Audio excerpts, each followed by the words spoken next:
Okay, we're back up. Try this back. Okay, so this is Get It Raw, a podcast. It's a physiotrition podcast, and we're going to talk about many different things. Things that are on the fringe, things that are on the cusp, mainstream ideas, theoretical concepts. We're going to talk about things that have to do with healing your body, whether it be physical, modality, or manual medicine in relationship to nutrition. There's a lot of shit in our brains that we just want to let people know about and help them and empower them to be better than they even know or realize their potential. And at the same time, you know, every other podcast, we're probably going to bullshit a little bit and talk about real life, kayaking, fishing, tennis, you know, shit that matters to us. So, what about you? Let's introduce ourselves first. So go ahead and tell people who you are and explain what you do and where the setting you work at and all that stuff. Well, I am, I'll go by Jay, and I am a physical therapist assistant working in an outpatient clinic for over 13 years. And we see an array of patients from orthopedic to neurological, suffering from chronic pain and joint replacement to autoimmune, and as I said, neurological deficits, strokes, Parkinson's. Really, you name it, we see it. So, outside of that, as we mentioned, we love fishing, kayaking, tennis, sports, just in general. I mean, get out, get outside, get moving, stay moving. We love life. Yeah. We love moving around and having a good time, right? That's right. And age should not be a factor, although we're told that time and time again. I'm sorry? Every day. Every day I hear that. That's right. And every day we hear that, and then every day we're told, oh, don't do this, don't do that. That's all bullshit. You shouldn't have any limitations. You should feel as young as you're able to keep yourself, and enjoy your life. Okay, so who am I? We know who Jay is, but who am I? Well, I'm a doctor of physical therapy, as well as a former strength and conditioning coach. I'm also a registered dietitian, nutritionist. I'm very eclectic in my approach to care. I think oftentimes we're too conservative and we're missing things. A lot of times we lack the capacity to do what is most beneficial for the patient because of regulations or restrictions, or because we don't know anything. We're not willing to think outside the box. So that's why we brought you this podcast. We just want to sit down and talk about the day-to-day things that people can do to better their lives and then make their life that much more enjoyable. Right? That's right. All right. So, and then we just want to have fun. We just want to bring you guys along with our bullshit and just fuck around a little bit and have a good time. All right. So, Jay, what I'm saying, Jay, I'm looking at the notes here that we wrote for this introduction. I think we pretty much covered everything. Oh, probably should put out a disclaimer, right? Probably. Now, I was going to say we took notes. Well, yeah, I think we did. I don't know who wrote this then, because it wasn't Right. me. No. Okay, but disclaimer, you know, although I'm a doctor of physical therapy, I'm not a doctor of medicine. So the information we're going to cover, again, it's going to be on the fringe. It's going to be conceptual. There will be evidence. We will supply you with references, and we will give you evidence for what we talk about. Some topics, however, will have limited evidence or no evidence because it's conceptual. But we'll still talk about it. We'll talk about the rationality for it and the risk for benefit and the risk for consequences, as well as the uh, for whatever it is that you're trying to do. Okay, so we'll talk about risk and reward with those concepts, which don't typically tend to be too high when it comes to physical therapy. But at the same time, you probably shouldn't use this information as medical advice or as prescription or diagnostics. In fact, you should probably refer to your primary care provider or the necessary specialist to help you work through the conditions that you're looking to improve upon. That being said, we'll just carry on. Carry on. All right. Okay. Why are we going to talk about tennis, kayaking, and fishing when this is supposed to be a physiotrition podcast? Well, beside the fact that we love all of those things, they're physical, they're active, and enjoyable. And I think that they bring an extra element of happiness, fulfillment to life. Yeah. And if I couldn't do those things, if I was limited in my ability to do any of those, I would not be happy. I would try to do anything to get back to what I wanted to do. Yeah, okay. You'd be miserable like a lot of the patients we see. I would be miserable. Yeah. And just to be clear, I just want to be clear to their audience. We both work in an outpatient setting in a physical therapy clinic. We see both geriatric and pediatric and people of all ages. We have worked in sports medicine. We do work with neurology as well. So we see a wide range of individuals. And then early in our life, especially myself, we worked in sports conditioning. So I worked with professional athletes, I've worked with junior athletes, I've worked with people from all different ranges of athleticism. And right now, we just probably see a larger population of geriatrics, but it doesn't negate the fact that we still see a great deal of individuals from all age ranges. We're located in Florida, and that's why we see so many geriatrics. A lot of business down here. That's right. However, we have a place that we live in. It's kind of like paradise. It's like living, we live where people go to vacation. That's right. People vacation here, and they say, whoa, I don't know why I don't live here. And then a couple years down the road, they probably move here. But we're like, yeah, this is paradise. So we want to talk about a bunch of different things, a plethora of ideas. But when it comes down to it, we want to talk about the things that we really love and enjoy. And maybe, throw out some ideas, or maybe get some ideas of how to be a better fisherman, or how to navigate the waters a little bit better in a kayak, and where to explore, where to go. Just how to enjoy Florida. Yeah, that's right. For starters, anyway. Yeah. Maybe we could take it on the road one day and just enjoy the rest of the states. But the point is that we just want to talk. And then I'm a very politically natured person, so I want to talk about current events. I want to talk about civil unrest. I want to talk about a whole bunch of other shit. And lucky for you, we both of us here talking on the podcast come from different backgrounds, and we also have different perspectives. I am very strong-minded and opinionated, and I don't know. I definitely am different than you on the political landscape. What do you think? We have differences. I'm also strong-minded, and That's for sure. So, but we differ on a lot of subjects and opinions. That's right. So the reason I say that is because I'm trying to convey that you and I are going to come at things at different points of view, and we're probably going to disagree most of the time. We tend to anyway, right? I don't know about most of the time, but certainly it'll be enough for discussion. It seems like it, yeah.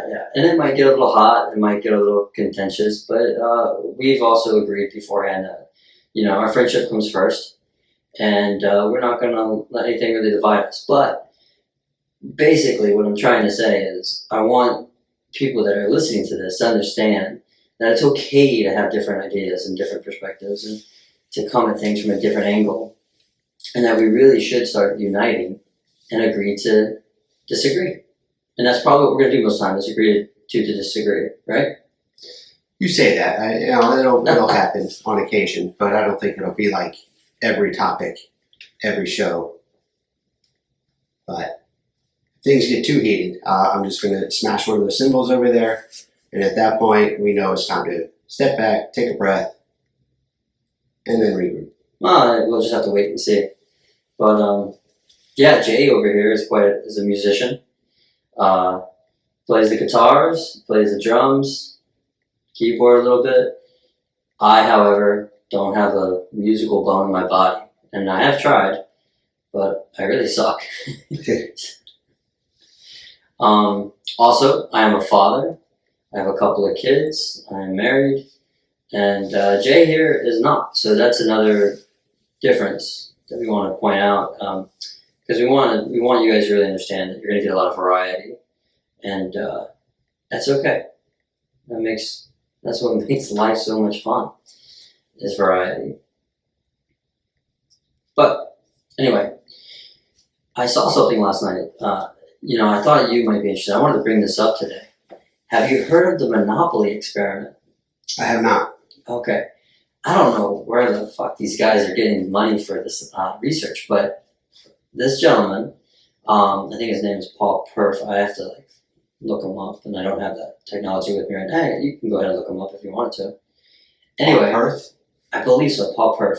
He did a TED Talk, but he also written up a bunch of literature. Just put in, the Monopoly experiment, and it should bring up his name, especially if you do it on YouTube. But basically, what these researchers wanted to see was if people were given a different opportunity to succeed in Monopoly by random luck, how would they react? What type of person would they? What kind of characteristics would they display? How would they treat the other individual? And what would they do? How would they do with that game? In a way, they wanted to see if it was a representation of life, particularly life in America. And what they did was they took two people, okay, player A, player B, and they flipped a coin, right? You got a 50-50% shot of winning the coin toss. Whoever won the coin toss got a little bit more money to start the game, and they got 2 dice to roll with, which means that they could travel further around the board. And they could go around the board a little quicker. Whereas the person that lost the coin toss, they got a little less money, and they only got 1 dice to roll. So they were handicapped, okay? Which represents opportunity, okay? They didn't have the opportunity to travel, and nor do they have the resources to invest in property as much as the person who won the coin toss. The person that won the coin toss not only had more money, but was able to travel across the board quicker. And every time you go past go, it's $200. That's right, collect some money. So they're collecting more money more frequently. Plus, they're landing on more spots. Therefore, able to buy those places, okay, without necessarily going broke. The person that was the poorer individual was landing on their spots more often, having to pay out, and did get around the go part to collect some money, but obviously, as you know, they were poor compared to the other person. The rich person, that's what we'll call them, the rich person started to display qualities that are very similar to what we see today, that most people would relate to income inequality. They got a little cocky, got a little arrogant. They did not associate their success to the coin toss at all. They associated it with their ability to invest and to deprive the poorer person of their cash flow. And essentially, you know who won. It was a richer person. The point of this study, basically, was to show if you're born in life with a lucky hand, how hard is it to lose that hand?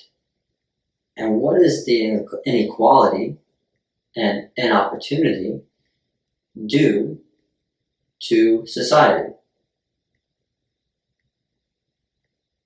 It's a very interesting study. That the top 2 or 3 results I pulled up here says Monopoly makes people mean. Like, oh, okay, but I can see why and how. Are rich people mean? Well, I think we certainly see a different attitude coming from richer people and having a little bit more pride and ego that steps in and can be construed as mean, certainly at times. Maybe even arrogant. Arrogant, yes. You know what's interesting though is that we say that, but I wonder what the difference is between those that inherited wealth versus those that found wealth. You know? And I would bet to say that those that have inherited the wealth because of random luck, birth, would probably tend to be more mean. That would be my guess. As opposed to those that earned it, worked through it. Yeah. I would think, but at the same time, I could see somebody earning it and taking a lot of pride in that and being arrogant all the same because they've earned it, worked hard for it. Okay. Whatever they did, they want to make it known that they did this. So with that being the case, possibly, what does it say about the people that were unlucky, that were born with one die and less cash, less resources? I don't know what it says, but did they find or see anything about them? Well, no, it was just the fact that they wanted to see the difference in inequality and the differences in random luck and how that affected that and opportunity and inequality. But I mean, I think that if you look at that game as a representation of life, you see people that are born with a bad hand. Yeah. And it's hard. When you have a bad hand, it's hard to work your way back up. I mean, just imagine for a second. You're born into a home that has one parent, and you have a couple of siblings. That parent works multiple jobs, possibly minimum wage. You're moving from place to place, or you're stuck in one place that you can barely afford. You barely have clothes on your back and shoes. You go to a school in a rough neighborhood. How hard is it to get out of that situation and work your way up? It's not as easy as we tell people. In America, that's what we tell people. We tell people, you can work your way up.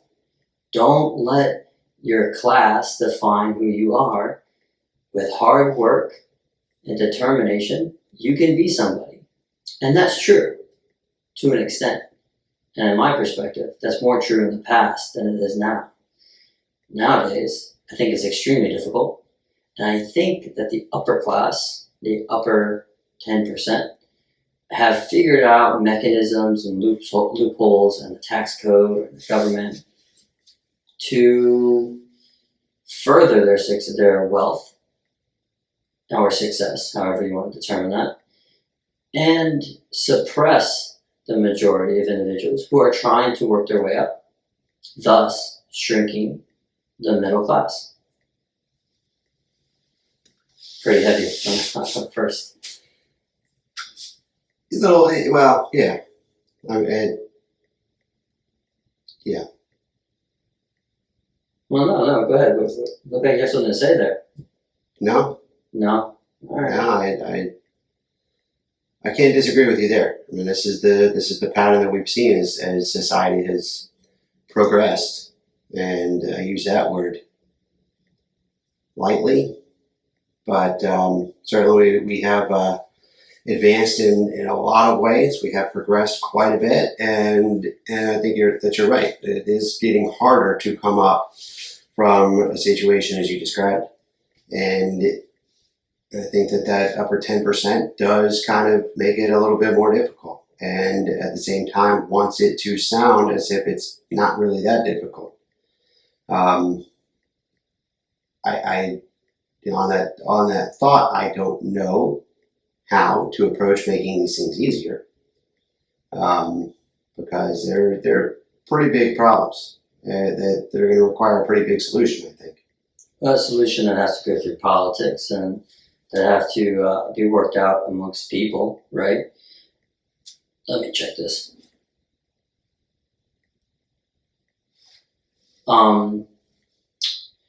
At the same time, just to mention this, I found that experiment. I had to immediately look at the TED Talk, and I had to immediately look at some literature on it. But I found that because I was watching a documentary last night called Capital. It's on Netflix. Okay. It was put out in 2019. Pretty good documentary. Talked about the history of economics, the history of capitalism. And it's not about capitalism per se, as it is about capital. What is capital? And back in the days of feudalism and before you had multiple government, you had monarchies, you had knights and peasants in servitude, and people were defined by their capital. How much land did they own, and what kind of assets did they have, as far as materials, and were they able to lend money out? Now, the horrifying thing was slavery. Slavery was considered an asset, as valuable, if not in some cases more valuable, than property. And then you move into the Industrial Revolution, and people with capital realize that they can invest their wealth into factories, into industry, and propagate or expand their slavery through labor. And they did pay individuals, they did. But it wasn't a wage that was sufficient for changing their social status or their class. And when people rose up to form unions or to fight back and demand more, the military, and this is in America, the military and armed militias were used to squelch those uprisings. And it wasn't until about after World War II, predominantly World War II, especially after World War I, that the middle class became a concept. There was no such thing as middle class in 1854 or in 1776. There was no such thing. You were either wealthy or you were poor. And you look at most of our founding fathers, they had wealth. They did come from families that had money. Some of them did work hard to climb the ladder, but most of them came from families of influence in politics and also in trade. So the middle class wasn't even a thing until after World War II. And it was because of unions and labor rights that we actually developed a healthy a healthy middle class. And at that same time, we started to redistribute wealth by taxing those that had capital. And we did that as a way to recover from the wars of World War I and World War II. And what did we see? We saw immense prosperity when capital was controlled, not by the minority, but it was spread over the majority. But now the argument, and this documentary made that argument, that we're starting to revert back to the times of the 1800s and the 1700s, where a small percentage of Americans control the majority of the wealth, and the vast majority of Americans do not, thus shrinking the so-called middle class. Good documentary, you gotta check it out. It was worthwhile. Yeah, it sounds like it's pretty good documentary. I watched YouTube clips from SNL, Wayne's World, and I learned absolutely nothing about capital. That's not true. Come on. Oh, capital, okay. But that's actually funny enough that one of the skits when they had Aerosmith, they asked them 3 questions. The first 2 were about about the band, and then the third one was they may have even used the word capital. I know that both Steven Tyler and the other member, I don't know his name. The funny part was that they both answered in a very politically charged, intelligent answer, and about socialism and about communism and Russia was involved in. But other than that, yes, I learned nothing. I don't even know that this was back in the probably early 90s when they recorded this. So, that can't be true. I remember Wayne's World, and I remember Mike Myers making fun of capitalism. I think he made fun of capitalism in almost every movie he's ever done. Because even in what was that movie? The Spy Who Shagged Me. Austin Powers, yeah. Right, when he wakes up from being, frozen, he says, immediately, those capitalist pigs, and thinks it's communist Russia that won the war. But in Wayne's World, I remember him going to like a communist party, and talking about it. And there's so much you can learn from pop culture.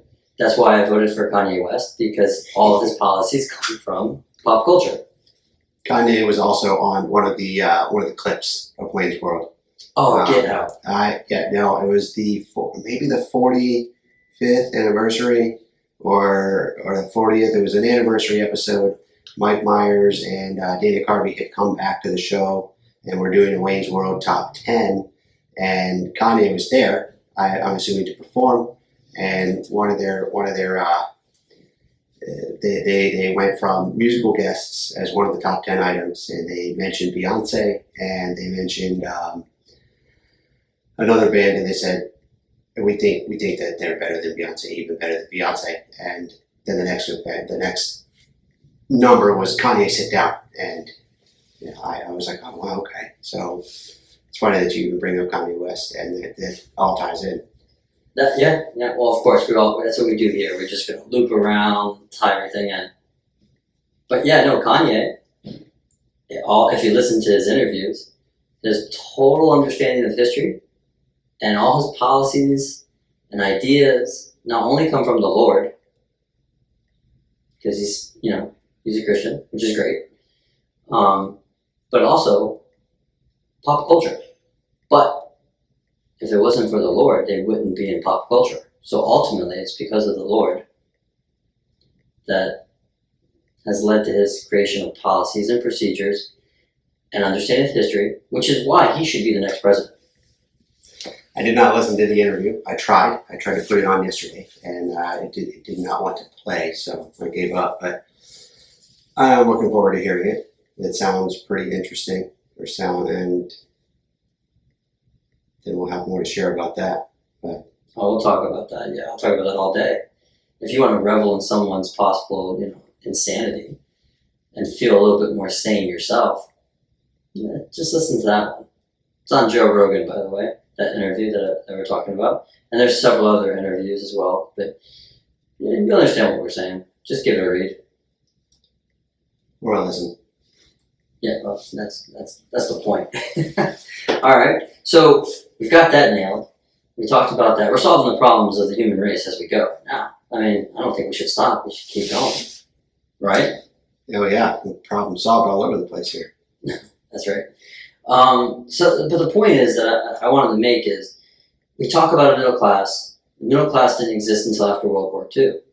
So that wasn't that long ago. That was your grandfather's generation or your great grandfather's generation. It wasn't that long ago. You're talking about 3-4 humans back, right? Yeah. You know when the welfare state became an issue? Or you know who made that an issue? Ronald Reagan. I thought you were going to say that. The same guy who sold crack to the black populations across our country so he could fight wars that were not approved by Congress. But he started talking about the welfare state because capital was being shared amongst most Americans. And the rich were being taxed at a higher rate. So what did he introduce? Trickle-down economics. Trickle-down economics was something that he sold the American people. He said, stop taxing the rich. What are you doing? You tax the rich, they can't hire more people or give their workers incentives or raises, better benefits. And the people bought it. Which, okay, fine. It was never really tried back then. It was just a concept. But we had his 2 terms, which resulted in a recession, when George Bush came out and said, no new taxes. And then what happened? He had to raise taxes. And that was part of the reason why he lost the election for his second term to Bill Clinton. Bill Clinton did a number of things that I don't agree with, as far as ending a lot of antitrust issues, rolling back a lot of the regulations on banks and other free markets that were hurting people with price gouging and fixing. And then you come to George Bush, who says, hey, guess what? I got a new concept. It's called trickle down. No, I think he said tickle down, and then he messed up and went back and said trickle down economics. And you know how he talked. He was very articulate and interesting to listen to. I love listening to him. The hawk. Yeah, listen to the hawk. But he introduced trickle down economics, and we said, okay, we'll give it a try again. And then what happened? After his second term, what happened to our economic future, our economic standing at that time? We had another issue. We had another economic crisis, which, you could say, well, it wasn't just him. It was, 20 plus years of deregulating and not enforcing antitrust laws against the banks that were committing crony capitalism. Or my favorite is the politics or the business individuals who say, no, it's the people's fault. It's the Americans' fault because they were buying houses they couldn't afford. All right. They couldn't afford it, so it's their fault, not the bank's fault. And nobody went to jail. At least during the Great Depression, people went to jail. Bankers went to jail for fraud. 2008, nobody goes to jail. We go through Obama, which I'm not a fan of his either. And then we get Trump. And guess what? More trickle-down economics. And the question, Joe, has the economics actually trickled down into your pocket?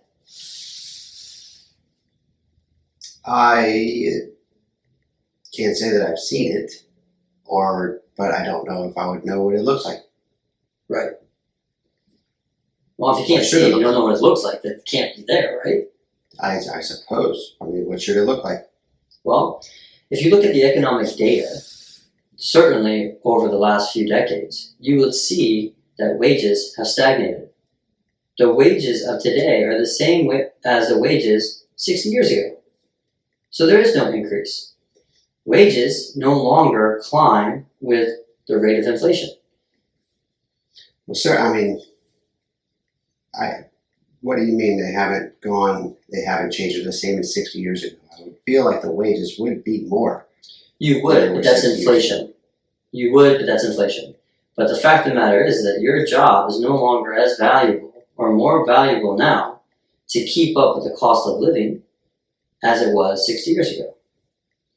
Well, I do know that the cost of living is rising higher than my wage and everybody's wages, if that's what you mean. But yeah.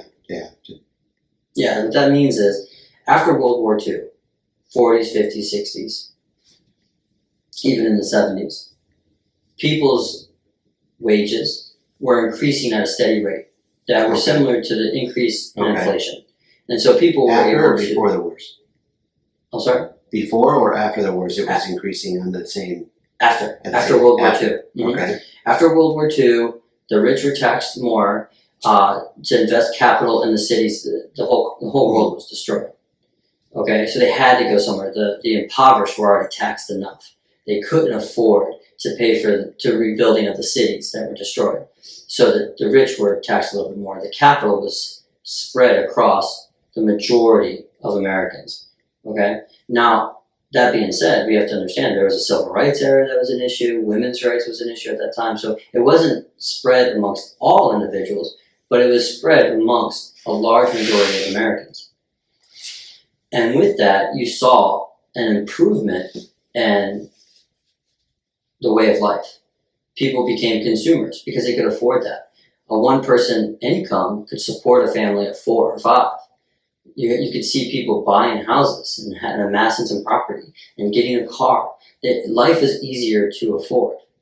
And it was in many ways better. Healthcare got better. Life expectancy increased.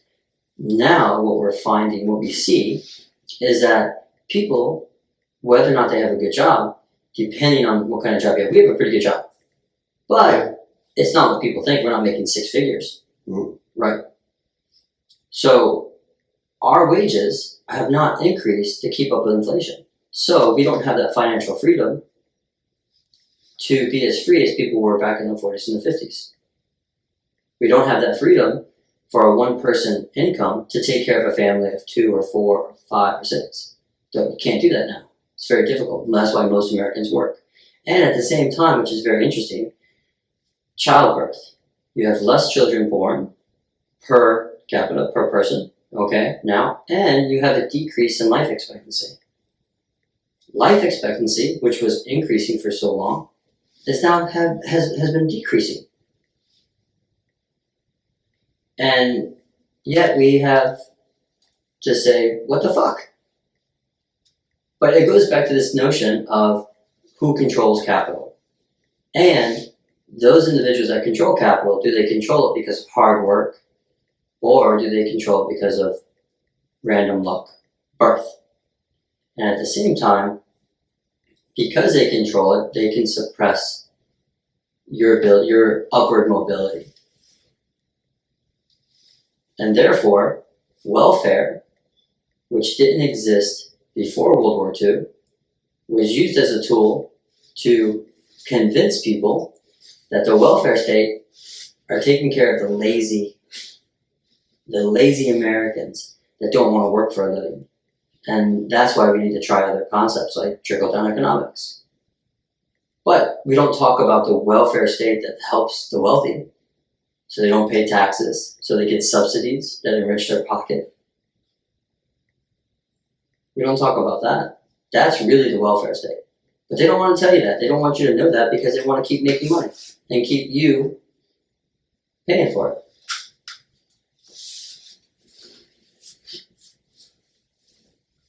Is it getting hot in here right now? Possibly.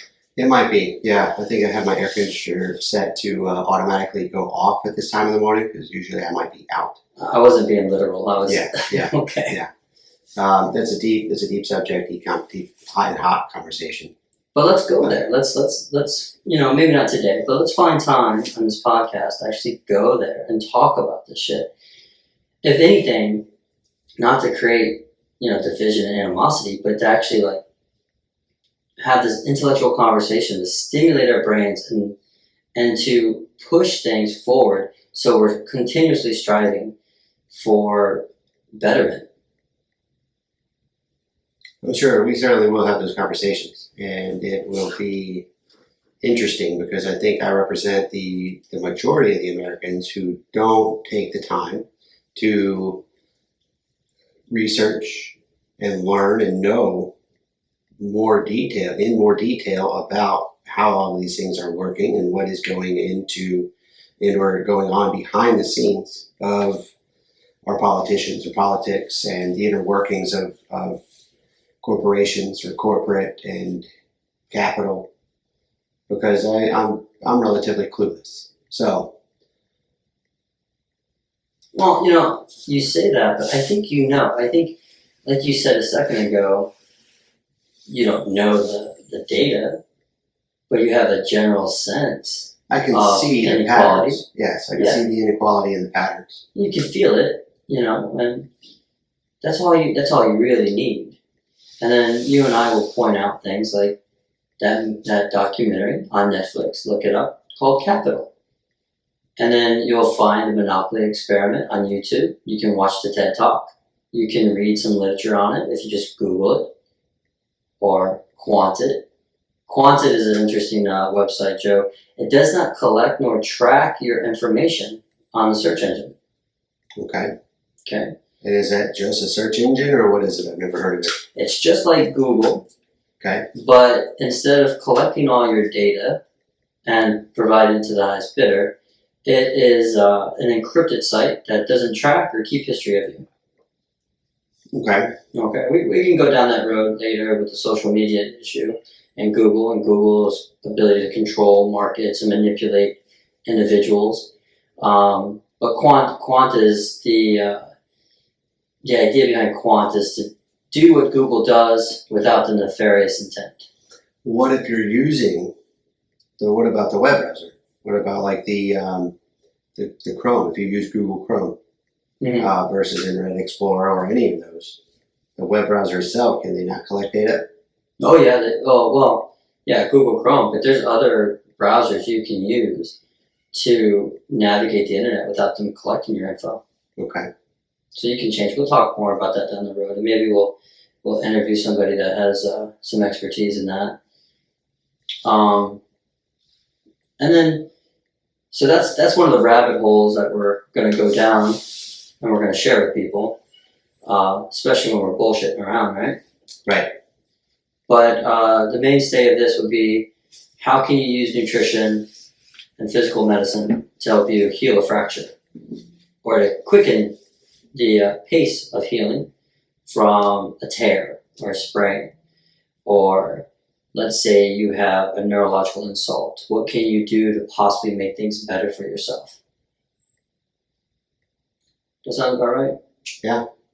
So the first thing on our agenda is probably to get into this whole, originally I wanted to do bone healing. I wanted to talk about how to help with bone healing through nutrition and physical medicine and modalities. But with COVID, it's probably more appropriate to talk about immunity, nutrients, immunity, and physical medicine to help strengthen your immune system, or possibly even suppress your immune system if you're looking for that. But what makes things better? What makes things worse? And so I think we'll spend quite some time talking about that, and we'll bring in some experts to either validate or refute that information, and we'll provide evidence as we go as well. What do you think? I like that. That topic is definitely a hot topic now. COVID-19 on its second rise, coming into November of 2020. I think we could all use to know a little bit more about how to build our immunity, how to improve our chances against catching this or any virus or disease, and how to give ourselves the best chance to fight it off if we do catch it. Because we've seen certainly that this thing has not affected everybody the same. Some people don't get affected at all. Many people have died. Some people have been very sick and taken months to recover, and we don't know why. But Well, no, we know why. We have a better idea now. okay, Yeah, we have a lot better idea. We'll talk about that. We'll talk about that stuff. The other thing we need to talk about, now I want to bring this to our attention right now, is what we plan to do for those that are willing to donate, or what we plan on doing with any monies that we receive from this podcast. As we alluded to earlier, Jay is a physical therapy assistant. I'm a physical therapist primarily, who happens to be a registered dietitian in addition. So we do all right. We do not make a ton of money. So we decided to do this podcast as really a goodwill to the people, and it will remain free. I do not want to charge people for receiving valuable information that could help them and benefit their life. So, but we are going to accept gratitude. So anybody who would like to donate, any sponsors that would like to sponsor us, we'll accept that. We'll probably play some ads at the beginning or at the end of the podcast, so we can monetize this a little bit and make this a viable enterprise for you and I, something that we can do and not have to lose money on, and as well as valuable time. But the thing I'm trying to get to is, with that money, Jay and I have fucked it up. Jay and I have already discussed 25% of the proceeds, of all proceeds, will go towards some near and dear associations of ours for people that have certain conditions. One of them will be cystic fibrosis. We're going to donate to Cystic Fibrosis, the foundation, as well as MDA Association, and then also the SMA Association. So cystic fibrosis, well, why don't you expand on that a little bit? Tell them why we are interested in cystic fibrosis. So this interest is on my behalf because I have cystic fibrosis. So and as a 36-year-old healthy individual with this disease, I think I am among the minority of this population, because it is a very, very hard disease that claims the lives of many people very young. So I've been blessed with a mild case of it, and that goes into why I think I try to do as much as I do and stay as healthy as I do, and act as active as I am. So that we do want to put into this, to the Cystic Fibrosis Foundation, and just continue to help bring new medicines and developments and treatments for the people who are suffering much worse than myself, but as well as everybody with that disease. The next, you might be wondering, okay, we know why they want to do cystic fibrosis, but why SMA and why the MDA? Well, my son was born with SMA, a condition also known as spinal muscular atrophy. It is proportional among all ethnicities, among all peoples, among all classes. You have to have two parents that are carriers. Those parents then have a 25% chance of having a child born with SMA. And like cystic fibrosis, it's a spectrum. There are some kids that have it worse than others. Some kids have a type 1, and traditionally speaking, they would only live for 1 to 3 years. And during those 3 years, they had a hard time breathing, so they'd be on a ventilator, or they had difficulty eating, so they'd have tubes, and very difficult on the families. We don't talk about how hard those families work day in, day out to take care of their children. My son has type 3 SMA, which is a higher level form of SMA. He can walk, although he falls quite a bit. He can get up from the ground, although with great difficulty. He can sit unsupported. He can eat. He can breathe. But he can't jump. He can't run.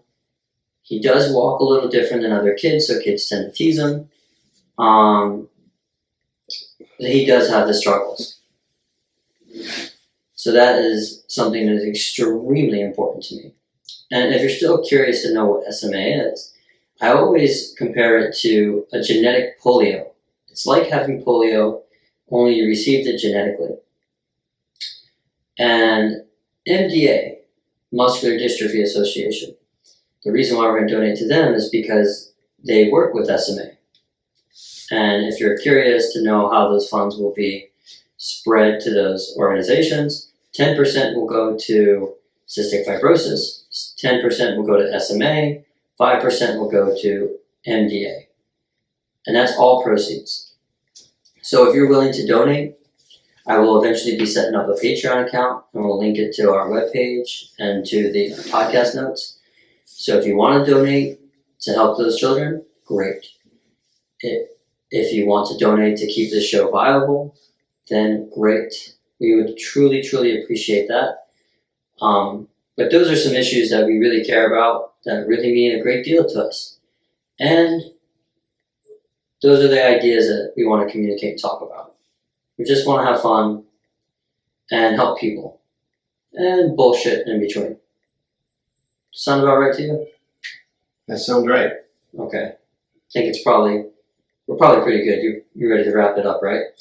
Yeah, probably. I think we spoke, we recorded. This is, we said our first recording, so it is a bit of a rough test. Yeah. And we got into a few things. We explained who we are and why we're here, and what we want to do going forward. So we'll try to make it more fun. We'll try to do things that are a little bit more exciting, so that it doesn't look like you're just watching two guys talk. yes. Maybe we should have said at the beginning of this one, like, hey, so you can listen to this one and hear a little bit about what we are going to do.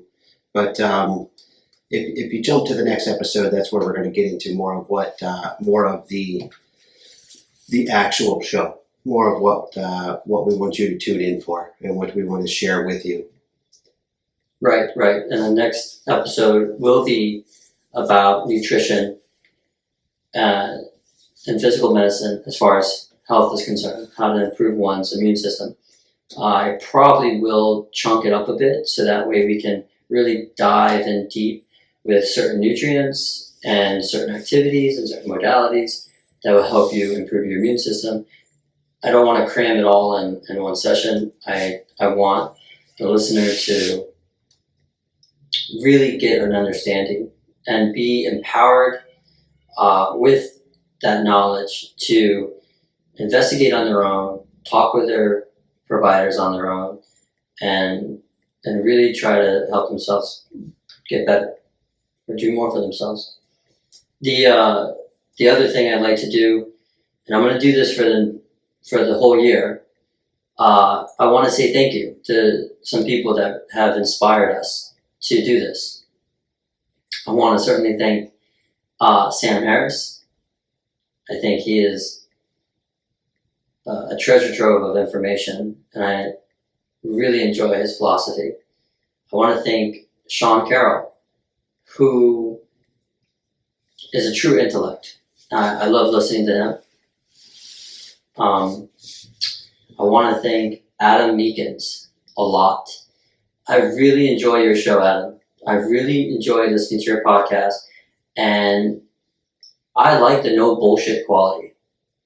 I like the fact that you're bringing information straight up, evidence only. We're going from there. And I also like to thank, last but not least, one of the people that had one of the biggest influences on this podcast, Joe Rogan. You all probably listen to Joe Rogan. Probably all know he's the king of podcasts. But he's the one that inspired this, so as well as the other individuals. So I want to say, Joe, thank you very much. We really appreciate it. That's right.